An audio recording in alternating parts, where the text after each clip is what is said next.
The clinking of quarters was absolutely irritating. Elena Sterling frowned at the man ahead, who was slowing down the entire checkout line. He counted each quarter with a strained expression, while the little girl beside him waited in worn-out clothes. Pathetic, Elena thought, gripping her Hermes bag tighter. Why don't people like this have any shame? But when the man finally turned to apologize for the delay, his eyes meeting hers for just a brief second, Elena felt something stirring in her mind. Then she dismissed it, telling herself that all poor people looked the same anyway. Put it on my card. He's taking too long, Elena told the cashier. I'm in a hurry. Consider them lucky. Without letting him respond, and without bothering to look at the little girl who was staring at her with admiring eyes, she maintained the same cold demeanor, like the ice that had covered her life for so long. Elena Sterling had built her empire on the 40th floor of downtown Chicago, where the view made people look like ants, and she preferred it that way. From her corner office at Sterling Technologies, she could survey the city below with the same clinical detachment she applied to quarterly reports and employee terminations. The higher she climbed, the smaller everyone else became, and that suited her perfectly. The call from her assistant had interrupted her review of the Henderson acquisition, a deal that would either save her company or destroy her reputation entirely. Ms. Sterling, the board meeting has been moved to tomorrow morning. They want to discuss the quarterly losses. The words hung in the air like a death sentence. $50 million down the drain, and every vulture in the boardroom circling for her head. She'd built Sterling Technologies from nothing after her divorce 3 years ago, transforming it from a failing startup into a mid-tier competitor. But the Henderson deal was supposed to be her masterpiece, the acquisition that would launch them into the big leagues. Instead, it had become a spectacular failure that threatened everything she'd worked for. The board members who once praised her vision now whispered about bringing in new leadership. Elena grabbed her coat and headed for the elevator, needing air and distance from the suffocating weight of impending failure. The parking garage felt like a tomb, her footsteps echoing off concrete walls as she walked to her BMW. She drove without destination, letting muscle memory guide her through familiar streets until she found herself at the grocery store on Fifth Avenue, the same chain where she'd once shopped as a struggling MBA student, back when every dollar mattered. The irony wasn't lost on her as she walked through the automatic doors, designer heels clicking against worn linoleum. She grabbed a bottle of wine from the spirits aisle, something expensive enough to match her mood, and made her way to the checkout lines.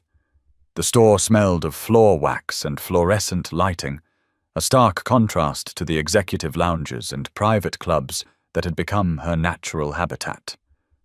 That's when she saw him, the man fumbling with quarters at Register 3, his daughter standing patiently beside a cart containing only the essentials. Elena chose the line behind them, irritation building as she watched him count and recount his change. Time was money, and she had neither to waste on someone else's financial incompetence. Meanwhile, across town in a cramped apartment above Martinez Auto Shop, Jackson Hayes was learning that $6.47 wasn't enough for baby formula. He'd spread the quarters, dimes, and pennies across his kitchen table 3 times, hoping somehow the math would change. Lily sat at the table coloring, her tongue poking out in concentration as she worked on a drawing of their small family, him, her, and Mommy, watching from heaven. "Daddy, is everything okay?" Lily looked up with those serious brown eyes that seemed too old for a 6-year-old. She'd developed that worried expression over the past 2 years, ever since cancer had taken her mother and left them navigating this world alone. Jackson forced a smile and ruffled her honey-colored hair, so much like her mother's it sometimes took his breath away. "Just counting our treasure, Princess," he said, using the same gentle tone he'd perfected during bedtime stories and doctor visits. "We might need to visit the store for a few things." He'd been out of work for 3 months now, ever since the engineering firm downsized and eliminated his position. The unemployment checks helped, but they barely covered rent and utilities, leaving little for groceries and nothing for emergencies. Jackson looked at the empty formula container on the counter. Lily had outgrown baby formula years ago, but his neighbor, Mrs. Chen, had asked him to pick some up for her newborn grandson. She'd given him a $20 bill yesterday, but he'd had to use it for gas to get to job interviews.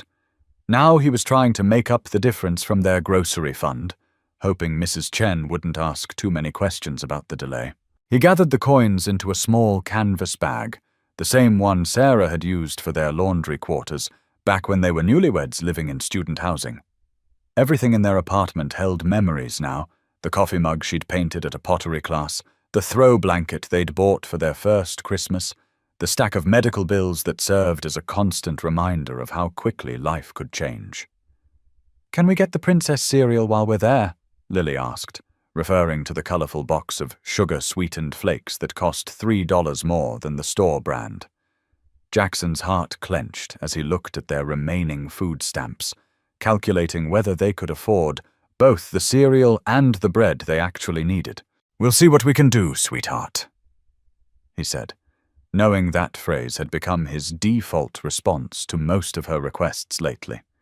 Lily nodded with the kind of understanding that no child should have to develop, then returned to her coloring with renewed focus. The drive to the grocery store took them through neighborhoods where Jackson had once imagined they'd eventually live, tree-lined streets with two-car garages and swing sets in the backyard. Sarah had loved driving through those areas during her pregnancy, pointing out houses with good school districts and talking about their future with the kind of optimism that made anything seem possible. Now those same streets felt like a mockery of dreams they'd never get to fulfill. Jackson kept his eyes on the road and his hands steady on the steering wheel of their aging Toyota, the same car that had brought Lily home from the hospital 6 years ago and taken Sarah to chemotherapy appointments 2 years later. At the store, Jackson let Lily push the small cart while he mentally calculated the cost of each item they needed: bread, milk, peanut butter, and the formula for Mrs. Chen, basic necessities that somehow felt like luxury items when counted in quarters. He watched other families shop with the casual confidence of people who didn't need to check their bank balance before grabbing an extra box of crackers. Lily stopped in the cereal aisle, her eyes drawn to the bright packaging of her favorite brand. "It's okay, Daddy," she said quietly, as if reading his thoughts. "The store kind tastes almost the same." The casual acceptance in her voice broke something inside Jackson's chest, but he just nodded and grabbed the generic brand, adding it to their small collection of groceries. The checkout line moved slowly, giving Jackson time to count his change one final time. $6.47 for a can of formula that cost $9.97. He was $3.50 short, with no backup plan and a 6-year-old depending on him to figure it out.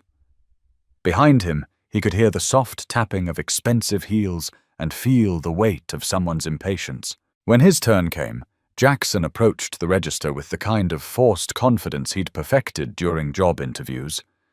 The teenage cashier, her name tag read Ashley, scanned each item with the bored efficiency of someone working her first retail job. "That'll be $23.47, she announced, her voice carrying across the suddenly quiet checkout area. Jackson began counting quarters into her palm, each coin a small defeat in what had once been a middle-class life. Ashley waited patiently at first, but her expression shifted as the pile of change grew larger and the line behind them grew longer. Other customers began shifting restlessly, and Jackson felt heat rising in his cheeks as he realized he was $3.50 short of what he needed. "I'm sorry," he said, his voice barely above a whisper. "I need to put the formula back." The words tasted like ash in his mouth, another small failure in a growing list of things he couldn't provide for his daughter or help his neighbors with. Lily looked up at him with those too serious eyes, and he saw her beginning to understand that they didn't have enough money. Again. That's when the voice behind him cut through his embarrassment like a blade. "Put it on my card," He's taking too long. I'm in a hurry. Consider them lucky." The tone was sharp, dismissive, carrying the kind of casual cruelty that comes from never having counted quarters for groceries or explained to a 6-year-old why Princess cereal costs too much. Jackson turned around, an apology already forming on his lips, and found himself looking into the cold green eyes of a woman who radiated the kind of success he'd once taken for granted. Her blonde hair was perfectly styled, her navy suit probably cost more than his monthly rent, and she held herself with the rigid posture of someone accustomed to being obeyed without question. For just a moment, less than a heartbeat, something flickered across her features, a micro-expression that might have been recognition or confusion. Gone so quickly, Jackson wondered if he'd imagined it. Then her face reset into that mask of impatient superiority, and she was pulling a black credit card from a wallet that probably cost more than his monthly grocery budget. "Thank you," Jackson managed, though the words felt inadequate and somehow wrong. He wanted to refuse, to maintain whatever dignity he had left. But Lily was standing beside him, and Mrs. Chen's grandson needed formula. Pride was a luxury he couldn't afford, not when accepting help meant he could keep his promises to the people who depended on him. The transaction completed quickly after that, Elena's card eliminating the obstacle of Jackson's shortage with casual efficiency. Ashley bagged their groceries with newfound speed, and within minutes Jackson was pushing the cart toward the exit, Lily skipping beside him with the kind of happiness that comes from small victories and unexpected kindness. Elena watched them go, something cold and uncomfortable settling in her chest. The man had thanked her with genuine gratitude, not the calculated appreciation she was used to receiving from business associates and employees. His daughter had looked at her like she'd just witnessed a miracle, and the memory of those wide, innocent eyes followed Elena all the way to her car. Driving home to her penthouse, Elena tried to dismiss the encounter as a momentary lapse in judgment, a charitable impulse brought on by stress and the looming board meeting. She'd helped them because their delay was inconvenient, nothing more. It certainly wasn't because something about the man's face had seemed familiar, or because his quiet dignity in the face of obvious hardship had reminded her of something she'd rather forget. Her penthouse reflected everything she'd built her life around: success, control, and the kind of pristine isolation that came with always being the person with the most money in the room. Floor-to-ceiling windows offered a view of the city she'd conquered, while expensive artwork and designer furniture created an environment that belonged in a magazine spread rather than someone's home. But tonight, the familiar comfort of her achievements felt hollow. Elena poured herself a glass of the wine she'd bought and stood at the window, looking down at the city lights and thinking about counting quarters in a grocery store checkout line. Somewhere out there, a man was probably tucking his daughter into bed and wondering how he'd manage to afford groceries, unaware that the woman who'd helped him was standing 40 floors above the street, wondering why his face had seemed so familiar. The memory nagged at her through 3 glasses of wine and a sleepless night, surfacing every time she closed her eyes. Something about his expression when he'd turned to thank her, grateful but not subservient, tired but not defeated. She'd seen that look before, she was certain of it, but the memory remained frustratingly just out of reach. Jackson, meanwhile, was reading Lily a bedtime story in their small apartment, trying not to think about the fact that tomorrow would bring the same calculations and the same shortage of options. Lily had fallen asleep clutching the drawing she'd made at the kitchen table, their little family with Mummy watching from a cloud, and Jackson sat beside her bed for a long time, listening to her breathe and wondering how much longer he could keep pretending that everything was going to be okay. He'd taken the formula to Mrs. Chen after dinner, and she'd thanked him with the kind of warmth that made him remember why helping neighbors mattered, even when you could barely help yourself. Her grandson had been fussy from hunger, and the formula had solved an immediate crisis that Jackson understood all too well. Now, in the quiet darkness of their apartment, Jackson thought about the woman in the expensive suit who'd paid for their groceries with such casual dismissal.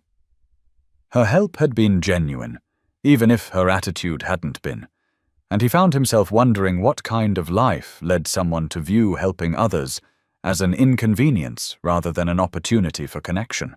The next morning brought news that would change everything, though neither Jackson nor Elena could have predicted the chain of events that began with a phone call to Sterling Technologies. Jackson had been scanning job listings online when his phone buzzed with a call from an unknown number. "Mr. Hayes, this is Patricia Rodriguez from Sterling Technologies. We received your application for the night security position, and we'd like to schedule an interview." The words felt like a lifeline thrown into deep water, and Jackson immediately accepted the interview slot for that afternoon. Sterling Technologies occupied floors 38 through 42 of the Millennium Tower, and Jackson felt underdressed in his best interview suit as he rode the elevator to the 38th floor. The security position was overnight work, 10 p.m. to 6 a.m., which would allow him to be home when Lily woke up and available for school pickup. The pay was decent, with benefits that included health insurance, something they'd been without since his last job ended. Patricia Rodriguez turned out to be a no-nonsense woman in her 50s who appreciated Jackson's engineering background and military service record. "The position requires someone reliable who can handle the responsibility of securing the building overnight," she explained. "You'd be working alone most of the time, monitoring security systems and doing periodic rounds of all floors." Jackson nodded, projecting the kind of confidence he'd learned during job interviews over the past 3 months. He didn't mention that he'd take any legitimate work that would help him provide for Lily, or that the overnight schedule was perfect for a single parent trying to avoid daycare costs. "The night shift can be quiet," Patricia continued, "but it's essential work. Our executives often work late, and they need to feel secure in the building. Can you start Monday?" The question was delivered with the kind of directness that suggested she'd already made her decision, and Jackson felt a weight lift from his shoulders for the first time in months. "Yes, ma'am. Thank you for this opportunity." He meant it more than she could possibly know, and Patricia seemed to recognize the genuine gratitude in his voice. "Welcome to Sterling Technologies, Mr. Hayes. Report to building security Monday evening at 9:30 for orientation." She handed him a folder containing employment paperwork and building access information, and Jackson left the interview feeling like he could finally start breathing again. That evening, he told Lily about the new job over dinner. Mac and cheese with hot dogs, one of her favorites, and something they could afford. "I'll be working at night while you're sleeping, Princess, but I'll be home when you wake up, and I'll still take you to school every day."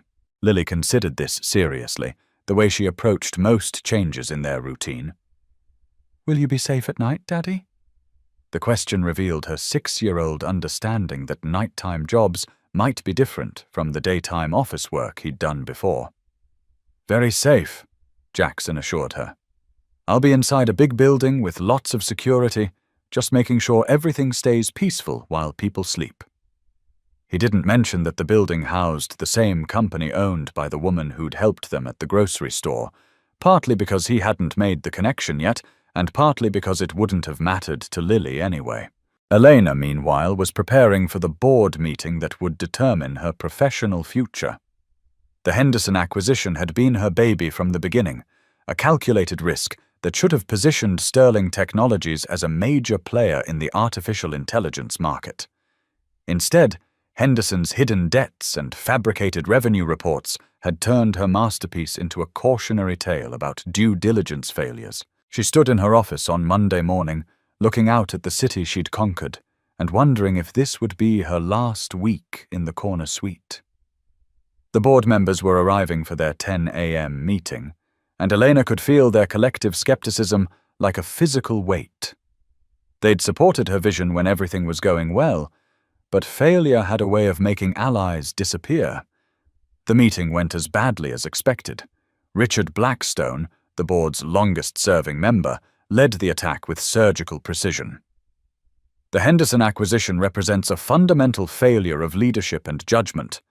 We've lost $50 million and damaged our reputation with key investors.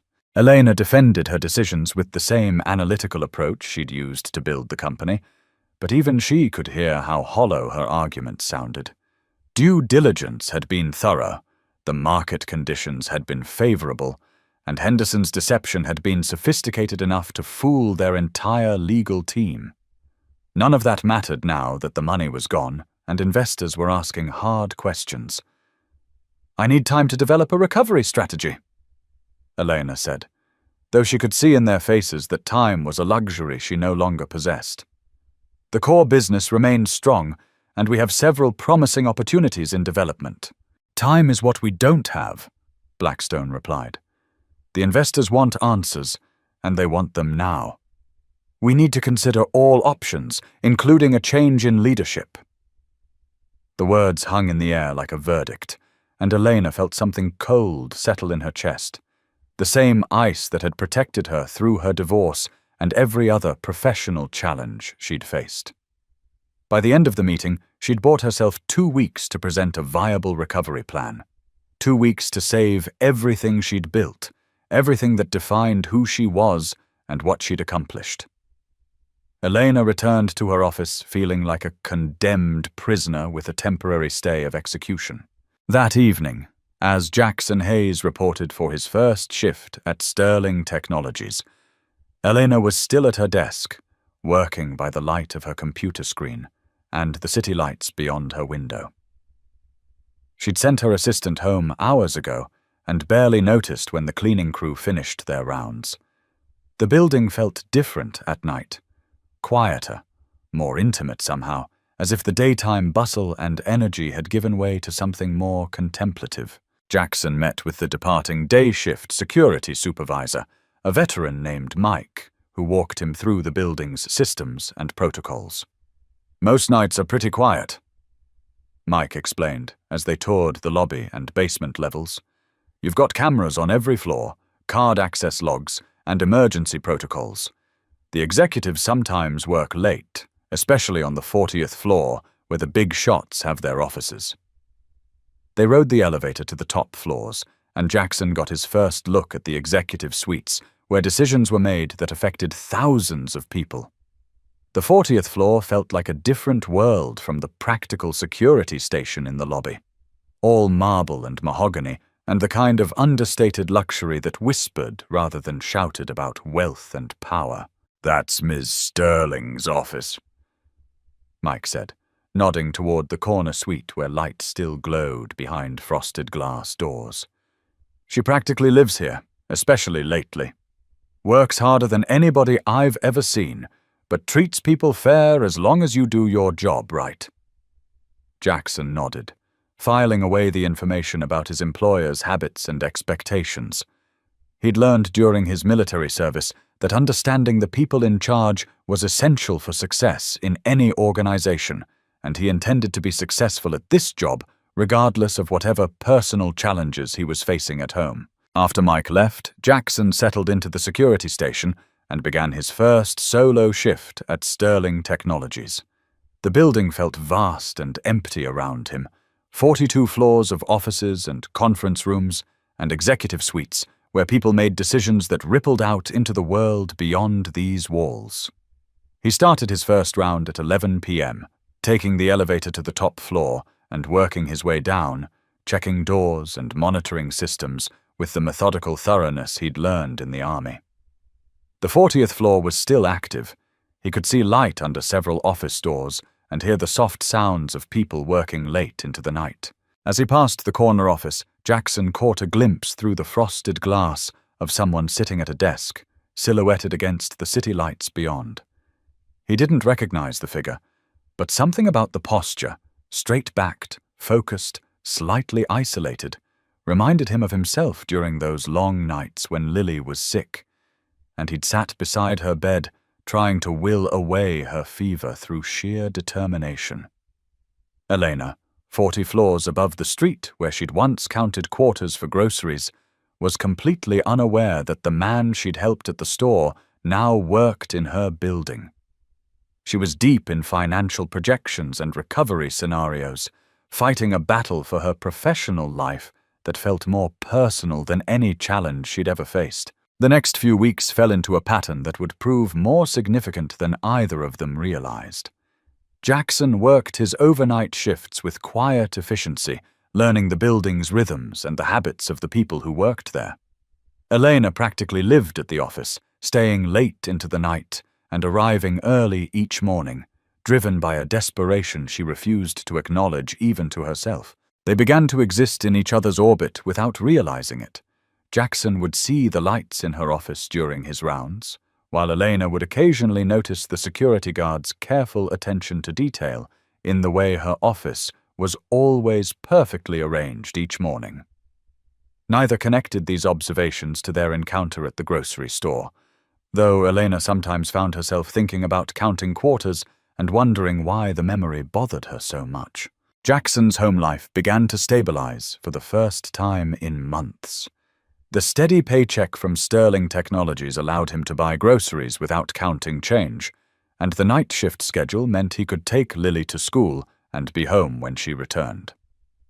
She adapted to their new routine with the resilience children show when they feel secure in their parents' love, even if they don't fully understand the adult world of jobs and money and making ends meet. "How was work last night, Daddy?"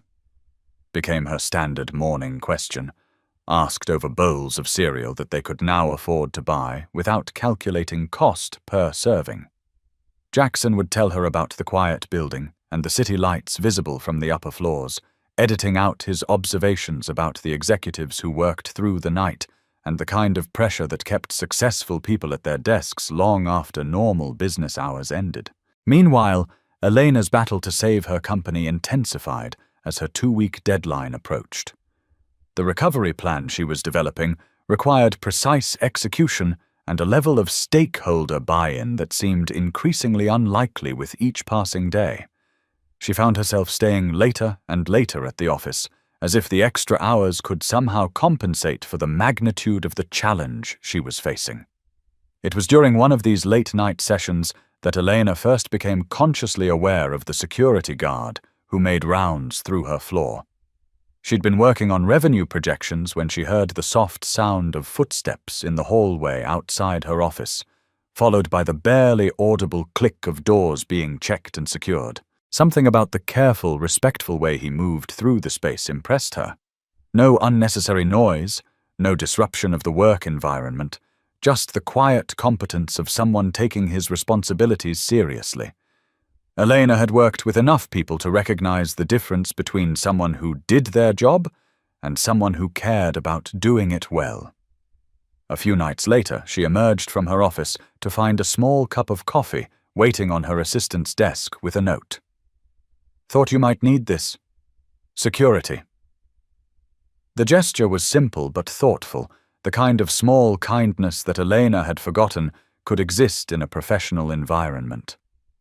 She found herself looking forward to those quiet acknowledgments of shared late-night dedication. Jackson, for his part, had begun to recognize the patterns of the executive who worked later than anyone else in the building.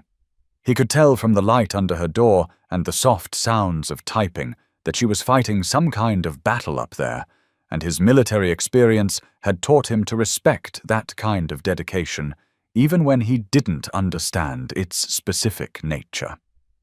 The coffee had been an impulse. He'd noticed that the executive break room was well stocked, and it had seemed like a small way to acknowledge someone else's hard work. He didn't expect acknowledgement or thanks. It was simply the right thing to do when you recognized a fellow warrior in whatever battle they were fighting. What neither of them realized was that their paths were about to cross in a way that would force them to confront not just their current circumstances, but a shared past that had shaped them both in ways they'd never fully understood. The catalyst would come from an unexpected direction, involving the one person who mattered most to Jackson and the one memory Elena had spent years trying to forget. It started with a phone call from Lily's school on a Tuesday morning in early October. Jackson had just gotten home from his shift and was making breakfast when his phone rang with news that every parent dreads. Lily had collapsed during recess, and was being taken to Children's Hospital by ambulance. The drive to the hospital blurred past in a haze of fear and desperation, Jackson's hands gripping the steering wheel as he tried not to think about the last time he'd made this same journey with someone he loved. The emergency room at Children's Hospital brought back every memory of Sarah's illness. The antiseptic smell, the fluorescent lights, the way hope and terror could coexist in the space between a doctor's footsteps and their first words. Lily was conscious but running a high fever when Jackson reached her bedside, her small face flushed with the kind of heat that could indicate anything from a simple virus to something much more serious. The doctors were running tests, and Jackson found himself in the familiar position of waiting for answers while trying not to imagine the worst possible outcomes. "Daddy?" Lily's voice was small and weak, but her eyes focused on his face with the kind of trust that made Jackson's chest tight with love and responsibility. "Am I going to be okay?" "Of course you are, Princess," Jackson said, taking her small hand in his and meaning it with every fiber of his being. "The doctors just want to make sure you feel better, and I'm going to stay right here with you until they figure out what's making you sick." The tests revealed a severe kidney infection that required immediate treatment and overnight observation. Jackson called his supervisor to explain that he wouldn't be able to work his shift that night, and Patricia Rodriguez responded with the kind of understanding that reminded him why he'd been grateful to get this job. "Family comes first, Mr. Hayes," she said. "Take whatever time you need, and let us know if there's anything we can do to help." It was the kind of support Jackson had never expected from an employer, and it reinforced his commitment to Sterling Technologies as more than just a paycheck. Meanwhile, Elena was dealing with her own crisis. The board meeting was scheduled for Thursday morning, just 2 days away, and her recovery plan was still missing crucial elements that would make the difference between salvation and professional destruction. She'd been working 18-hour days for the past week, surviving on coffee and determination while trying to craft a strategy that would convince skeptical investors to give her another chance. Tuesday evening found Elena alone in her office once again, but something felt different about the building's nighttime rhythm. The security guard's usual rounds seemed to be missing. No quiet footsteps in the hallway, no soft sounds of doors being checked and secured. The absence of that familiar presence made Elena realize how much she'd come to depend on the subtle reassurance of shared late-night dedication. When she emerged from her office around midnight looking for coffee, Elena found a note on her assistant's desk. "Security coverage tonight provided by temporary staff due to family emergency. P. Rodriguez, Human Resources." The message was routine, but something about it made Elena pause. She'd never thought to learn the regular security guard's name, but his absence made her realize how much his quiet competence had become part of her nighttime routine. Wednesday morning brought encouraging news about Lily's condition. The infection was responding to treatment, and she would likely be able to go home that evening.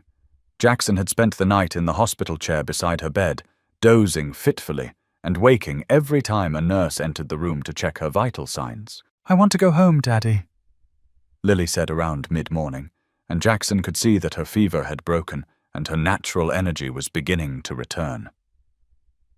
"Will you read me the story about the princess who saves the kingdom?" "As soon as we get home, sweetheart," Jackson promised, though he was already calculating the hospital bills and wondering how they would affect his ability to provide for her in the months ahead. The health insurance from Sterling Technologies would cover most of the costs, but even a small percentage of a major medical bill could strain their budget beyond its limits. Elena's Wednesday was consumed by final preparations for the board meeting that would determine her future. She'd assembled a recovery plan that was ambitious but achievable, provided she could convince the board members to give her the resources and time she needed for implementation. The proposal required significant short-term investment in exchange for long-term growth potential, exactly the kind of calculated risk that had built her company in the first place. But Elena's confidence was undermined by exhaustion and the growing awareness that she was fighting this battle entirely alone. The isolation she'd cultivated as a strength was becoming a liability when what she needed most was someone who believed in her vision and was willing to fight alongside her for its realization. That evening, as Jackson prepared to take Lily home from the hospital, Elena was putting the finishing touches on a presentation that represented everything she'd built over the past decade.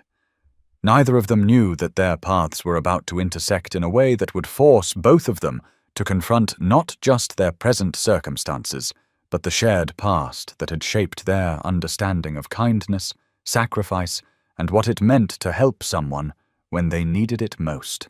The collision between their worlds would come the next morning, in the same hospital where Jackson had spent 2 days worrying about his daughter's health, and Elena was about to face the most important presentation of her professional life. But first, fate would require one more coincidence, one more moment of recognition that would finally force them to acknowledge the connection they'd both been unconsciously avoiding. Elena's mother had suffered a stroke at 3 in the morning on Thursday, just 5 hours before the board meeting that would determine Elena's future. The call from Mercy General Hospital shattered Elena's fragile composure and sent her racing across town in the pre-dawn darkness, her prepared presentation forgotten in her desperate need to reach the only family she had left. Margaret Sterling had raised Elena alone after her father's death when she was 12, working 2 jobs to keep them in their small apartment and always finding money for Elena's education despite their limited resources. She'd been Elena's biggest supporter during the divorce, the one person who never questioned Elena's decision to start her own company, or suggested that maybe she was trying to prove something that didn't need proving. Now Margaret lay unconscious in the intensive care unit at Mercy General, connected to machines that monitored her vital signs, while Elena sat helplessly beside her bed.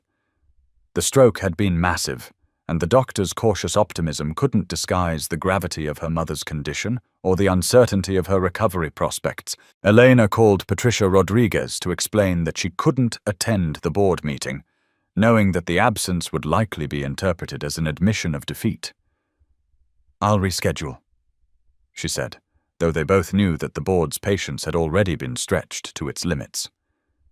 "Take care of your mother," Patricia replied with genuine concern. "Everything else can wait." It was the same sentiment she'd expressed to Jackson 2 days earlier, and it reflected the kind of human decency that both Elena and Jackson had learned to value more than professional advancement or personal ambition. The morning passed in a blur of medical consultations and difficult conversations about treatment options and long-term care possibilities. Elena found herself making decisions about her mother's life while trying not to think about the board meeting that was probably sealing her professional fate 40 floors above the city where she'd once counted quarters for groceries. Around noon, exhaustion and emotional strain drove Elena from her mother's bedside to search for coffee in the hospital cafeteria. She was standing in line behind other worried family members when she heard a familiar voice placing an order at the counter, a man asking for hot chocolate, with extra marshmallows for a princess who's been very brave. Elena turned around and found herself face to face with the man from the grocery store, the one whose face had seemed familiar and whose gratitude had followed her home to her penthouse that night, weeks ago. He looked tired and worried, wearing the same expression of controlled concern that Elena recognized from her own reflection in the hospital bathroom mirror. For a moment, neither of them spoke. Elena's mind raced through the implications of seeing him here. Did he have a sick child? Was he visiting someone else's family? How had their paths crossed again in this place of uncertainty and hope? "It's you," Jackson said quietly, and Elena realized that he'd recognized her too, though his tone carried surprise rather than the bitter resentment she might have expected. "From the grocery store." Elena nodded, unsure how to respond or what acknowledgement this moment required. "Your daughter," she said, remembering the little girl who'd looked at her with such open admiration that night. "Is she?" "Kidney infection," Jackson replied, and Elena could hear both relief and residual worry in his voice. "She's much better now," but the hospital hot chocolate is apparently essential to her recovery process. His smile was tired but genuine, and Elena found herself remembering why his face had seemed familiar. Not because all poor people looked alike, as she'd told herself, but because she'd seen that same expression of quiet determination somewhere before. They stood in the hospital cafeteria line together, two parents dealing with medical crises and the peculiar intimacy that comes from sharing space with other people's fear and hope. Elena ordered coffee. Black, strong, hospital vending machine quality, while Jackson got hot chocolate with extra marshmallows for a little girl who'd been brave enough to earn whatever small comfort he could provide. "My mother," Elena found herself explaining, though she wasn't sure why she felt the need to justify her presence. "Stroke this morning. I was supposed to be in a board meeting that will probably determine whether I lose my company, but—" She gestured helplessly at the hospital around them, at the crisis that had reshuffled all her priorities in the space of a single phone call. Jackson nodded with the kind of understanding that comes from experience with medical emergencies and impossible choices between personal and professional obligations. "I'm sorry about your mother," he said, and Elena could hear genuine sympathy in his voice, despite everything about their previous encounter that should have made him less charitable toward her circumstances. "Thank you," Elena replied, meaning it more than she'd expected to. They walked toward the elevators together, sharing the kind of comfortable silence that exists between people who understand that sometimes there are no words adequate to the moment you're experiencing. As they waited for the elevator, Elena found herself really looking at Jackson for the first time, not as an inconvenient delay in a checkout line, but as another person navigating the complexities of love and responsibility and the fear of losing someone who mattered. His clothes were neat but well worn, his shoes practical rather than fashionable, and everything about his appearance suggested someone who'd learned to prioritize function over form because resources were limited and choices had to be made carefully. But there was something else about him that Elena couldn't quite identify. A quality of quiet strength that seemed familiar, as if she'd encountered it before in a context that mattered more than a grocery store encounter. She found herself studying his profile as they rode the elevator, searching for whatever memory was trying to surface from the depths of her carefully compartmentalized past. Jackson, meanwhile, was dealing with his own sense of recognition and confusion. The woman beside him was clearly dealing with a crisis that had stripped away some of the cold composure he'd witnessed at the grocery store, and what remained was more human than he'd expected. Her expensive clothes and polished exterior couldn't hide the worry lines around her eyes, or the way her hands shook slightly as she held her coffee cup. The elevator stopped at the pediatric floor, and Jackson stepped out with a quiet, "Good luck with your mother." Elena nodded her thanks, but as the doors began to close, something made her press the button to hold them open. "What's your daughter's name?" she asked, surprising herself with the question. "Lily," Jackson replied. "Lily Hayes." "She's lucky to have you," Elena said, and meant it. The elevator doors closed between them, but Elena found herself thinking about the man who worked nights to provide for his daughter and showed up at the hospital with hot chocolate and extra marshmallows, because sometimes small comforts were the most important gifts you could offer. When Elena returned to the ICU, her mother was awake for the first time since the stroke. Margaret's speech was slurred and her movements limited, but her eyes focused on Elena's face with recognition and something that might have been relief. "Elena," she managed, the word slightly distorted but unmistakable. "You came." "Of course I came, Mom," Elena said, taking her mother's hand and feeling the fragile bones beneath skin that seemed paper thin. "I'm here, and I'm not going anywhere." Margaret's eyes studied her daughter's face with the kind of intensity that comes from a lifetime of knowing someone well enough to read their moods and motivations. "The company," she whispered. "Your meeting." "Doesn't matter," Elena replied. and realized as she said it that she meant it. The board meeting that had consumed her thoughts for weeks suddenly seemed less important than this moment with her mother, this opportunity to be present for someone who'd always been present for her. "It does matter," Margaret said with more strength than Elena had expected. "You worked too hard to give up now." Her words were clearer this time, as if the effort to communicate something important had temporarily overcome the stroke's effects on her speech. Elena spent the afternoon beside her mother's bed, listening to stories about her own childhood and her father's dreams for their family's future. Margaret had been a secretary at a small law firm when Elena was growing up, but she'd always encouraged her daughter to aim higher, to build something significant that would provide security and independence. "Your father would be proud," Margaret said as afternoon light slanted through the hospital windows. "He always said you had the kind of mind that could change things, make them better for other people." As evening approached, Elena realized that Jackson and his daughter were probably somewhere in this same building, dealing with their own medical crisis and the kind of financial stress that Eleanor had forgotten existed. The thought bothered her in ways she didn't fully understand, particularly when she remembered her dismissive attitude at the grocery store and the casual cruelty of her "consider them lucky" comment. She found herself wondering about Lily Hayes, whether the little girl was scared, whether she understood why she was in the hospital, whether her father was managing to project confidence while privately worrying about hospital bills and missed work days.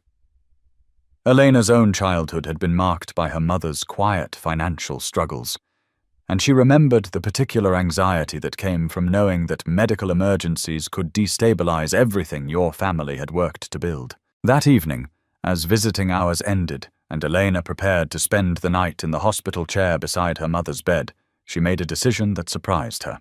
She walked to the information desk and asked about making an anonymous payment toward a patient's bill, specifically the account of Lily Hayes in the pediatric ward. The volunteer at the desk explained the process with the kind of discretion that suggested this wasn't an unusual request. "We can arrange for the payment to be processed anonymously," she said.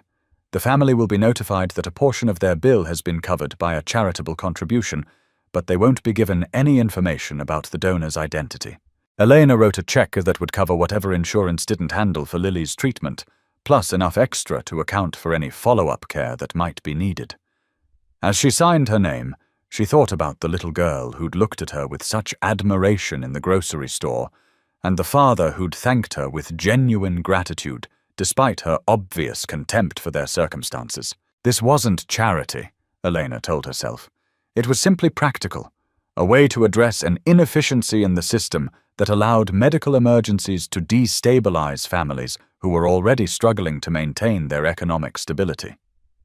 But even as she rationalized her decision, Elena knew that something deeper was driving her actions, some recognition that her path had crossed Jackson Hayes's path for reasons that went beyond coincidence. Meanwhile, Jackson was reading Lily her favorite bedtime story in her hospital room, both of them looking forward to going home the next morning. Lily's fever had broken completely, and the doctors were optimistic about her recovery, but Jackson was already calculating the financial impact of their hospital stay and wondering whether he'd need to ask for extra shifts to cover the additional expenses. "Daddy?" Lily said, as Jackson finished the story about the princess who saved her kingdom through kindness rather than force. "The lady from the store was nice to help us, wasn't she?" Jackson nodded, though he still wasn't sure how to interpret Elena's motivations or attitude during their encounter. "She was helpful," he agreed, choosing his words carefully. "Sometimes people surprise you with their actions, even when you don't understand their reasons." "I hope her mama gets better," Lily said, with the kind of innocent empathy that reminded Jackson why children often understood important things more clearly than adults. Being in the hospital is scary, but it's not so bad when someone you love is taking care of you. Jackson kissed his daughter's forehead and settled into the chair beside her bed, thinking about the woman who'd paid for their groceries with such casual dismissal, and then showed up at the same hospital dealing with her own family crisis. There had been something different about Elena Sterling in the hospital cafeteria. More vulnerable, more human somehow, as if the medical emergency had stripped away some of the protective armor she wore in her professional life. The next morning brought news that would change everything for both families. Elena's mother was stable enough to be moved from the ICU to a regular room, and the doctors were cautiously optimistic about her prospects for recovery with proper rehabilitation and care. Jackson received word that Lily could go home after the morning rounds, and both of them were looking forward to returning to their normal routines. But it was the conversation with the hospital billing office that revealed the first hint of the connection that neither Eleanor nor Jackson had yet recognized. Jackson was reviewing Lily's discharge paperwork when the billing clerk mentioned that a significant portion of their hospital costs had been covered by an anonymous charitable contribution. Someone made a payment toward your daughter's account. The clerk explained. We can't provide details about the donor, but this kind of thing does happen occasionally. People who want to help other families but prefer to remain anonymous. Jackson stared at the paperwork showing a balance that was manageable rather than devastating, and his first thought was of Eleanor Sterling in the hospital cafeteria, looking worried and tired and more human than he'd expected. He couldn't prove that she'd been responsible for the anonymous payment, but the timing seemed too coincidental to dismiss. Elena, meanwhile, was meeting with the Sterling Technologies board members who'd agreed to reconvene their discussion about her future with the company. The delay caused by her mother's medical emergency had actually worked in her favor. Richard Blackstone and the other board members had spent the intervening days reviewing her recovery proposal more thoroughly, and they'd begun to see merit in strategies they'd initially dismissed as too aggressive.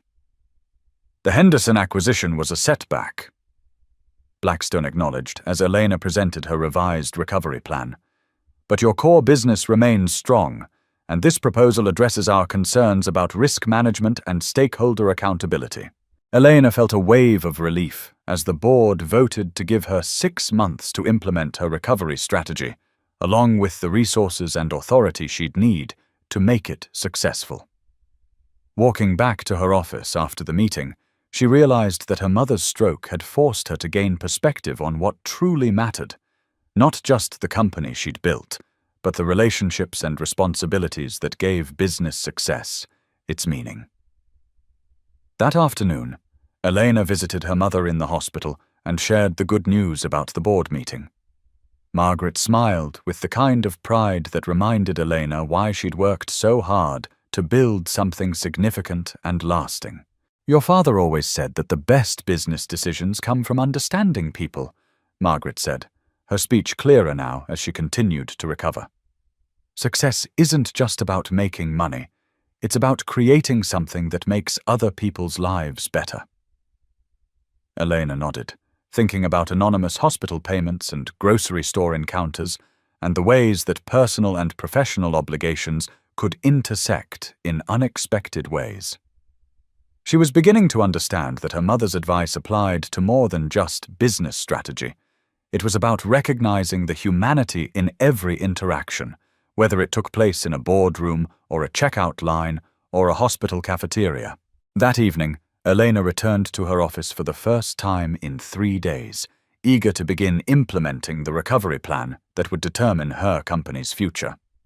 The building felt different somehow, more familiar, more like home than the sterile perfection of her penthouse apartment. She was surprised to find a small note on her desk. "Welcome back. Hope everything worked out well." Security. The message was simple but thoughtful, and Elena realized that she'd missed the quiet presence of the night security guard who'd become part of her late-working routine. What Elena didn't know was that Jackson Hayes had returned to work that same evening, grateful for the health insurance and steady paycheck that had made Lily's medical care possible without financial disaster. As he began his first shift back, Jackson found himself thinking about Eleanor Sterling and wondering whether she'd been responsible for the anonymous payment that had made such a difference in his family's circumstances. The answer would come sooner than either of them expected, but not in the way they might have anticipated. Sometimes recognition comes gradually, through accumulated small observations and half-remembered details. But sometimes it arrives like a lightning strike, illuminating connections that have been hidden in plain sight and forcing you to confront truths about yourself and your past that you'd thought were safely buried. For Elena Sterling and Jackson Hayes, that moment of recognition was still ahead of them, waiting in the shadows of a shared history that neither of them had ever fully understood. But the foundation was being laid through hospital encounters and anonymous kindnesses, through late-night observations and small gestures of respect between people who were learning to see each other as more than convenient categories or professional obligations. The building that housed Sterling Technologies was about to become the stage for a confrontation that would force both of them to examine not just their current circumstances, but the events that had shaped their understanding of kindness, sacrifice, and what it meant to save someone's life when they needed help most. Jackson returned to his security rounds with renewed appreciation for the job that had provided stability during his family's medical crisis. The overnight shifts had become more than just a paycheck. They represented his commitment to rebuilding the kind of secure life he wanted to provide for Lily. One careful step at a time. Elena threw herself into implementing her recovery plan with the kind of focused intensity that had built her company in the first place. But she found herself staying later at the office, not just because the work demanded it, but because the building had become a place where she felt connected to something larger than her own professional ambitions. Neither of them realized that they were about to discover just how connected their lives had always been, or that the grocery store encounter that had brought them together was actually the second time one of them had saved the other's life. The first time had happened 15 years earlier, in circumstances that had shaped both of their futures in ways they'd never fully understood. But that revelation was still a few nights away, waiting in the shadows of memory and the peculiar alchemy of recognition that transforms strangers into something much more complicated and significant. For now, Elena Sterling and Jackson Hayes continued their careful orbit around each other, unaware that they were about to collide with their own shared past, in a way that would force them both to reconsider everything they thought they knew about kindness, responsibility, and the debts we owe to the people who help us when we need it most.